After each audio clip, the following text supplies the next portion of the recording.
시편 104편 30절 한 절 말씀을 우리 같이 한 목소리로 읽겠습니다. 30절입니다. 주의 영을 보내어 그들을 창조하사 지면을 새롭게 하시나이다. 우리 한 번만 더 읽겠습니다. 주의 영을 보내어 그들을 창조하사 지면을 새롭게 하시나이다. 아멘. 오늘 이 말씀 가운데 하나님의 크신 은혜가 있기를 간절히 기도하고 소망합니다. 우리 기도하는 마음으로 먼저 고백합니다. 하나님의 은혜가 지금 저에게 임하기를 기도합니다. 우리 옆 사람 축복하면서 하나님의 은혜가 지금 여러분에게 임하기를 기도합니다. 아멘. 예, 날씨가 갑자기 많이 추워졌습니다. 우리 감기 조심하시고요. 건강 각별히 유의하시기를 간절히 소망합니다. 오늘 시편 104편 말씀입니다. 104편 말씀을 하기에 앞서 잠깐 과학 문제를 좀 드려보려고 합니다. 우리 몸에 물이 썩지 않는, 우리 몸에 피가 썩지 않는 이유가 있답니다. 왜 썩지 않냐면 우리 몸에 염분이 들어있어요. 혈액에. 염분이 몇 퍼센트 있으면 우리 혈액이 썩지 않는지 혹시 아시는 분 계십니까? 모르시겠죠? 저도 몰랐습니다. 어제 알아보니까 알았는데 우리 몸속에 있는 혈액이 염분이 있는데 0.9%의 염분이 들어있대요. 0.9%의 혈액에 염분이 있기 때문에 우리 몸의 혈액이 썩지 않는다라고 하더라고요. 굉장히 작은 양이죠. 작은 양만 있으면 우리 혈액에 있는 염분으로 인해서 우리 몸이 썩지 않는다라고 하더라고요. 이게 어제 말씀을 준비하면서 조금 알아봤는데 이걸 과학적으로 적용하신 분이 있어요. 뭐냐면 우리나라의 기독교 인구가 전체의 몇 퍼센트인 것 같으세요? 작년 통계로 보니까 우리나라의 전체 인구 중에 16% 정도가 기독교인이라고 하더라고요. 16%의 기독교인이 있다라고 생각을 해보시고 염분이랑 비교를 해서 적용하신 분이 계셔요. 16%의 기독교인이 있다라고 한다면 분명히 이 나라가 썩지 않아야 된다라고 하더라고요. 아니 0.8%에서 0.9%의 염분만 있으면 혈액이 썩지 않는데 이 나라가 왜 이렇게 부패하고 뭐 안 좋은 일들이 일어나고 뭐 그런 일들이 일어나고 범죄도 일어나고 하는 이유가 무엇일까라고 그것을 생각해 보신 분들이 계셔요. 염분은 0.9%만 있어도 썩지 않게 되는데 무려 16%의 기독교인이 있음에도 불구하고 이 나라가 참 범죄로 가득한 것을 보면서 이게 뭘 말하느냐? 사실 이 땅에 진실한 기독교인이 몇 퍼센트가 안 된다? 0.9%가 안 되는 거 아닌가. 그렇기 때문에 이 나라가 부패하는 것이 아닌가라고 분석을 한 이야기가 제가 어제 잠깐 보면서 그럴 수도 있겠다 생각이 들었어요. 창세기에 등장하는 아브라함을 만난 뒤에 소돔과 고모라를 멸하러 간 천사들의 이야기를 여러분들 아실 겁니다. 소돔과 고모라에 몇 명의 의인만 있으면 그 땅을 멸하지 않겠다라고 하셨던 거 기억하시죠? 10명만 있어도 소돔과 고모라를 멸하지 않겠다라고 약속을 하셨는데 결국에는 소돔과 고모라가 멸망을 당했어요. 몇 명의 의인이 없었다라는 거죠? 10명의 의인이 없었다라는 이야기입니다. 우리는 사실 상식적으로 납득이 안 가요. 그 많은 인구 중에 10명의 의인이 없었을까? 근데 10명의 의인이 없었기 때문에 그 땅이 멸망이 되었다라는 거죠. 그러면서 이 땅을 분석하는 거예요. 16%의 기독교인이 있으면 분명히 이 땅이 맑고 건전하고 깨끗해야 될 텐데 그 16%의 기독교인은 정말 기독교인이 아니라 겉으로만 드러나는 기독교인이 아니었나. 실제로 염분의 역할을 감당하는 진짜 크리스천인은 1%가 안 될 수도 있다라는 거예요. 그 말씀을 제가 보면서 들으면서 이거 정말 그 말이 맞겠구나. 그 말이 맞겠구나. 저는 여기 기도자로 서신 예배자로 서신 우리 믿음의 성도님들이 세상을 썩지 않게 만드는 그 1%의 믿음의 성도님들이 되시기를 간절히 축원합니다. 기도로서 예배로서 하나님 이 땅을 살려주시옵소서. 다시 이 땅을 새롭게 만들어 주시옵소서. 그렇게 오늘 하루도 기도하면서 이 땅을 만들어 가시는 믿음의 성도님들이 되실 줄 믿습니다.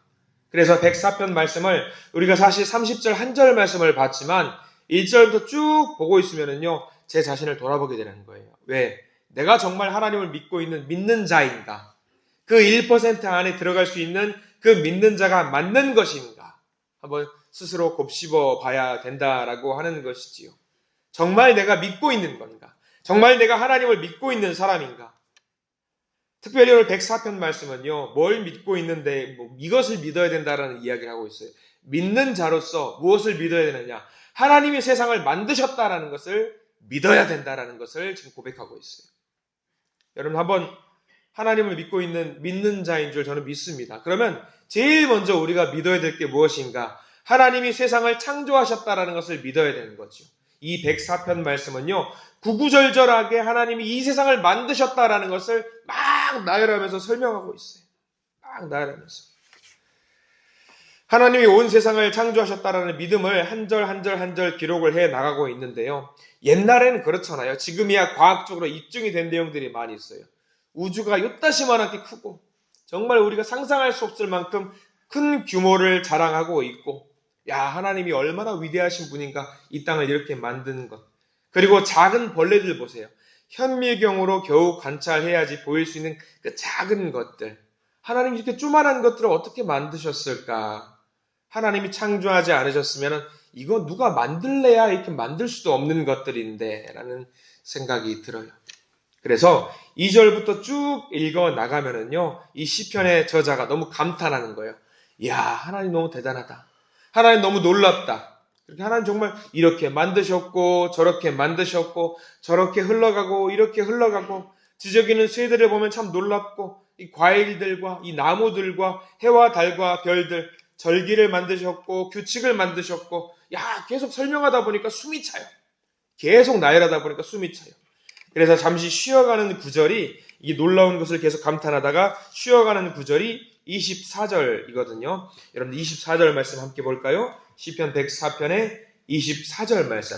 잠시 쉬어가는 내용이 담겨 있어요. 24절 함께 읽습니다. 여호와여, 주께서 하신 일이 어찌 그리 많은지요. 주께서 지혜로 그들을 다 지으셨으니 주께서 지으신 것들이 땅에 가득하니이다. 아멘. 여러분들 24절 말씀처럼 이렇게 고백하실 수 있겠습니까? 하나님이 이렇게 놀랍도록 만드셨다라는 것을 정말 믿으면, 내 신앙으로 믿게 되면은요, 이제 어떻게 되는 줄 아세요? 하나님이 이 모든 것을 정말 만드셨고, 나도 만드셨고, 우리의 자녀들도 만드셨고, 이 세상 모든 규칙을 만드셨다라는 것을 나의 신앙으로 고백을 하면은요, 이게 사람이 이렇게 되더라고요. 27절과 28절 보세요. 다 믿었다라는 것을 믿으면은요, 27절과 28절의 고백을 나의 고백을 할 수 있게 돼요. 자, 내 고백으로 한번 읽어보시기 바랍니다. 27절과 28절 시작. 이것들은 다 주께서 때를 따라 먹을 것을 주시기를 바라나이다. 주께서 주신즉 그들이 받으며 주께서 손을 펴신즉 그들이 좋은 곳으로 만족하다가 라고 나와 있어요. 이게 무슨 말이에요?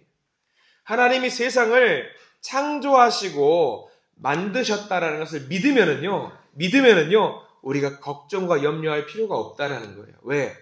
하나님이 때와 장소에 적절하게 만드신 것처럼 우리를 위해서도 적절하게 다 공급해 주신다라는 그 고백을 하고 있는 거예요. 때를 따라 먹을 것을 주시고 좋은 곳으로 만족하게 한다. 여러분들 이 말씀을요, 여러분 내 신앙으로 받아 먹으시기를 간절히 축원합니다.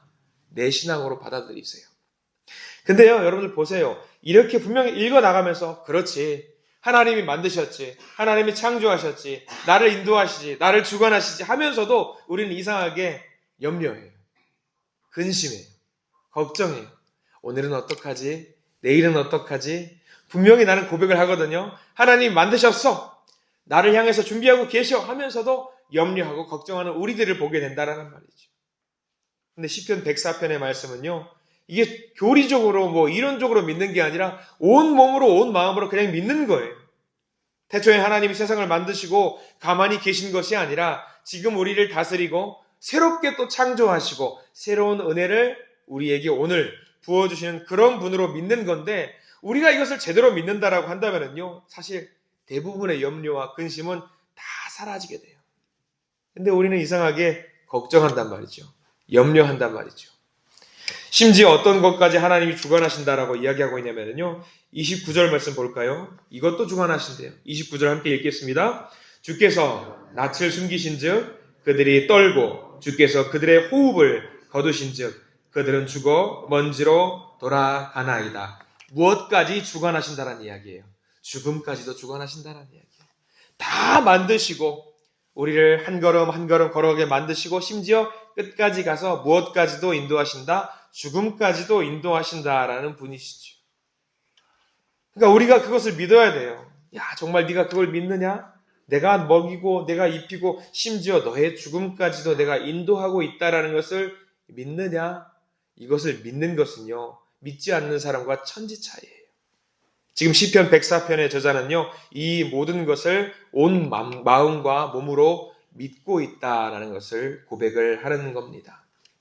그래서 이 모든 것을 믿고 하나님이 만드신 것을 보고 있으니까 찬양하지 않을 수 없는 거예요. 우리가 시편 100편 넘어서 계속 찬양한다라는 이야기가 나온다는 거 좀 말씀드렸죠. 우리 33절 말씀 보면은요, 이것을 찬양한다라는 이야기가 나와 있어요.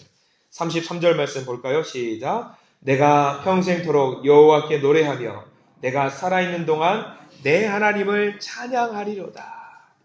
아멘. 이 모든 것을 믿으면은요, 찬양하지 않을 수가 없어요. 찬양하지 않을 수가 없어요. 그러니까 우리가 내가 정말 이것을 모든 것을 믿는 사람인지 믿지 않는 사람인지 한번 돌아봐야 돼요. 이것을 믿냐 믿지 않느냐에 따라서 내가 세상을 썩지 않게 만드는 그 1% 미만의 염분에 해당하는 사람이 되냐 안 되냐로 갈라지는 거거든요. 창조주 하나님을 이렇게 믿게 되면은요, 하나님을 온전히 의지할 수 있게 됩니다. 하나님을 온전히 믿게 되면은요, 우리가 구하지 말아야 되느냐? 하나님이 알아서 하시니까 구하지 말아야 되느냐? 아니에요. 구해야죠. 다만 우리는 무엇을 내려놓을 수 있게 되느냐? 염려하는 마음, 근심하는 마음을 온전히 내려놓을 수 있게 된다라는 거예요. 자녀들이 부모님에게 달라고 안 합니까? 달라고 하잖아요. 이거 주세요, 저거 달라고 하죠. 근데 자녀들은 뭐냐면 걱정을 안 해요. 주시면 주시는 거, 또 안 주시면 안 주시는 대로 부모님이 알아서 해주실 것을 믿기 때문에 자녀들도 부모님을 믿잖아요. 우리도 마찬가지예요. 하나님이 세상을 지으셨고 우리를 만드시고 우리를 인도하시는 것을 믿으면은요, 새롭게 오늘 우리에게 그 은혜를 창조하실 것을 믿으면은요, 염려하지 않아도 돼요. 근심하지 않아도 돼요. 하나님이 온전히 하실 것을 믿기 때문이지요. 그래서 저는 우리가 읽었던 104편의 말씀 중에 오늘 우리가 읽었던 30절의 말씀, 이 말씀이 가장 강력한 에너지가 있는 그런 말씀이라고 믿어요. 30절 말씀을 오늘 방금 우리가 한번 읽었던 내용을 생각을 하면서 30절 말씀을 한번 읽어보십시오. 굉장히 은혜로운 말씀이거든요. 30절 말씀을 다시 한번 곱씹어봅니다. 30절입니다. 주의 영을 보내어 그들을 창조하사 지면을 새롭게 하시나이다. 아멘. 주의 영을 보내어서 우리에게 보내어서 그들을 창조하사 우리를 창조하사 우리의 지면을 우리의 모든 것을 새롭게 하시나이다. 오늘 하루 우리에게 부어주실 은혜인 줄 믿습니다. 주의 영을 우리에게 보내주시어서 성령을 보내주시어서 새로운 영으로 새로운 은혜로 우리를 만들어주시고 새로운 복을 우리에게 주어주신다는 이 말씀이 오늘 담겨 있어요. 주신다는데 여러분들 안 받으시겠습니까? 내 것을 끔찍하게 챙겨야 돼요. 반드시 주신다고 권리로 우리에게 주셨잖아요. 그럼 우리가 받아 먹어야죠. 오순절에 마가의 다락방에서 제자들이 모여 있었어요. 우리 예수님께서 이제 하나님 나라로 이제 가시고 이제 제자들은 무엇을 붙잡아야 되나 떨고 있었어요. 무서워하고 있었죠. 염려하고 있었고요. 근심하고 있었고요. 어떤 제자들은 울고 있었고요. 아파하고 있었어요. 근데 하나님께서 그들이 기도할 때에 성령으로 새로운 희망을 부어주시고 새로운 은혜로 새 창조를 만들어주셨죠. 그래서 그들은 은혜를 받고 새로운 생명의 사람이 되었던 그 사건을 여러분들 사도행전에서 많이 기억을 하실 겁니다. 그 영을요, 지금 똑같이 우리에게 부어주고 계세요. 성령으로 새롭게 부어주셔요. 우리도 살면서 마음이 무너질 때가 있습니다. 넘어질 때가 있습니다. 그래서 그 무너진 마음, 쓰러진 마음을 하나님께 온전히 맡기고 새롭게 하나님 은혜를 부어주시옵소서 그 은혜를 경험하려고 이 시간 이 자리에 나온 줄 믿습니다. 오늘 하루 하나님께서 새로운 은혜를 부어주실 줄 믿습니다. 하나님은 태초에만 천지를 창조하신 것이 아니세요. 지금도 오늘 하루도 우리에게 새로운 창조를 이어가십니다. 오늘 하루 분명히 새로운 은혜를 부어주실 줄 믿습니다. 그래서 우리가 새로운 창조주 하나님을 믿게 되면은요, 안 될 것이 없어요. 슬퍼할 이유도 없고요. 못할 것도 없고요. 절망할 이유도 없고요. 낙심할 이유도 없습니다. 반드시 오늘 하루 새로운 은혜로 우리들을 세워주실 줄 믿으셔야 합니다. 하나님 저 무너졌어요. 하나님 다 일으키시는 분이잖아요. 하나님 저에게 새로운 창조의 은혜를 바라보는 눈을 허락해 주시옵소서. 믿음으로 당당하게 구할 수 있도록 해 주시옵소서. 이렇게 오늘 하루 당당하게 요청하시기 바랍니다. 왜냐하면 하나님이 주시기로 약속하셨기 때문입니다. 한 목사님께서 교회에서 전도 행사를 좀 하셨다고 해요. 전도 행사를 하면서 기념품으로 수건을 만들었어요. 수건 하나 조그맣게 만들었어요. 근데 행사에 다 나눠드리느라고 몇 분이 그 수건을 못 받으신 권사님들이 계시대요. 그래서 사람들을 다 모아가지고 나눠드리고 그래도 못 받으신 분이 계셨나 봐요. 한 권사님이 목사님의 방을 찾아요. 목사님 수건 남는 거 없어요? 라고 이야기를 하시더래요. 그래서 권사님 이번에는 수량이 좀 모자랐나 봐요. 없는 것 같아요. 라고 이야기를 했어요. 근데 권사님이 차마 그 수건이 아쉬웠던지 가지 못하고 목사님 방에서 계속 왔다 갔다 하고 계시는 거예요. 그래서 목사님이 그렇게 말씀하셨대요. 아유 수건 이게 제가 한 번 쓴 건데 권사님 이거라도 좀 가져가실랍니까? 하니까 그 권사님이 아이고 감사합니다 하고 가져가시더래요. 그러면서 그 목사님이 그 권사님 가시는 뒷모습을 보면서 아이고 무섭다 생각을 하셨대요. 이게 뭐냐면요, 우리 성도들은 그래요. 내게 주어진 권리를 기어코 찾아가려고 하는 그런 습성이 있어요. 이게 나쁜 거 아니에요. 좋은 거예요. 하나님도 마찬가지로 우리에게 부어주신다고 약속을 하신 그 은혜가 있어요. 그럼 여러분 어떻게 하실래요? 하나님이 말씀하세요. 야 오늘 좀 없는 것 같은데 그럼 어떻게 하실래요? 하나님 주시기로 하셨잖아요. 주실 때까지 기다릴 거예요. 그러면서 하나님께 은혜를 받아가시라는 그 이야기예요. 반드시 챙겨가세요. 오늘 하루 새롭게 창조하는 그 은혜가 분명히 있을 겁니다. 그 은혜를 달라고 오늘 기도하면서 하나님께 요청하시기 바랍니다. 준비한 그 은혜가 있습니다. 준비한 그 은혜가 있어요. 매일매일 새롭게 매 순간 새롭게 창조하시는 그 은혜가 있어요. 그 은혜를 주실 줄 믿고 그 은혜에 눈을 뜨시기 바랍니다. 오늘 30절 말씀처럼 하나님 새로운 창조의 영을 제게 부어주셔서 새로운 은혜로 저를 채워주시옵소서. 이런 기도를 하나님께 올리시고 반드시 받아 먹으시는 저와 여러분들 되시기를 간절히 축원합니다. 기도하겠습니다. 주님 감사합니다. 오늘 이 예배에 참여한 모든 이들의 눈을 열어주시옵소서. 천지를 창조하시고 지으시고 하나님의 섭리 가운데로 운용하시는 하나님, 지금도 우리를 입히시고 먹이시는 하나님, 우리의 인생을 주관하시는 하나님, 하나님을 보게 해주셔서 무너진 우리의 마음을 다시 새롭게 세워주시옵소서. 오늘 우리에게 주신 하루의 은혜를 통해서 새롭게 기쁨으로 충만하게 하루를 전진하고자 합니다. 하나님의 영광을 위해 살게 하시고 빛과 소금으로 살게 하시고 진정한 새로운 창조가 우리 가운데 있게 해 주시옵소서. 예수 그리스도 이름으로 간절히 기도드립니다. 아멘.